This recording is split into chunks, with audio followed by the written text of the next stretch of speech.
आणि असा हा दुधी भोपळा ह्याचा हार्वेस्टिंग. तर माझा मागचा व्हिडिओ बागेतली फुलं तोडतानाचा जो होता गुलाबाची, जास्वंदीची, तर तो व्हिडिओ तुम्हाला सगळ्यांना खूप लोकांना आवडला. बऱ्याच लोकांनी त्याच्यावर कमेंट्स पण केल्या की सगळी फुलं तुम्ही कशाला तोडता, थोडी फुलं फुलपाखरांसाठी, मधमाशांसाठी झाडावरच असू दे.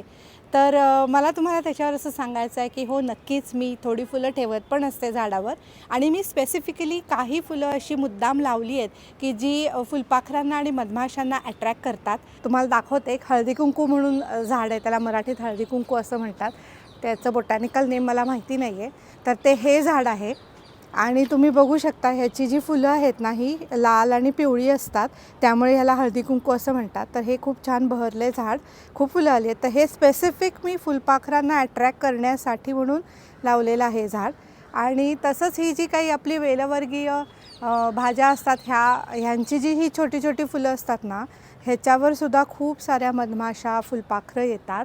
त्यामुळे ही फुलं असतातच माझ्या बागेमध्ये.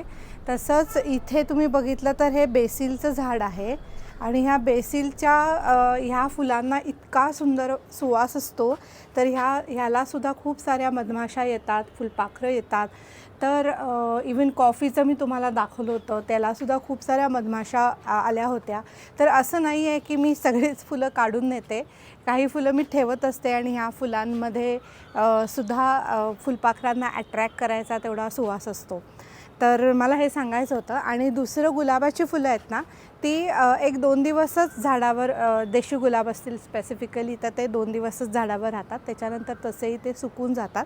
पण माझे जे हायब्रिड गुलाब आहेत तर ते मात्र मी तोडल्यानंतरसुद्धा एक 4 ते 5 दिवस फ्लॉवर पॉटमध्ये तसेच राहतात हायब्रिड गुलाब. तर हे सगळं तुम्हाला सांगायचं होतं. पण आज मी आली आहे बागेमध्ये ते एका दुसऱ्या कारणासाठी. मस्तपैकी दुधी भोपळा तयार झालेला आहे, तर तो आपण आज हार्वेस्ट करणार आहे. दाखवते तुम्हाला. हे बघा, असला मस्त सणसणीत दुधी भोपळा तयार झाला आहे. आपण याचं वजन पण करून बघूया नंतर. आणि काहीही ह्याच्यावर फवारलेलं नाही आहे बिलकुल. आणि आता हा एकदम रेडी टू हार्वेस्ट आहे. तर इतकं मस्त वाटतं आहे ना, पहिल्यांदाच एवढा मोठा दुधी भोपळा आला आहे. तर आता कट करूया.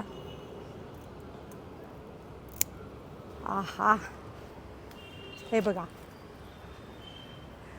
म्हणजे तुम्हाला साईज कळायला मुद्दामून मी हात ठेवते शेजारी की किती मोठा आला आहे. आणि असा हा दुधी भोपळा, ह्याचा हार्वेस्टिंग मला तुमच्याबरोबर शेअर करायचं होतं.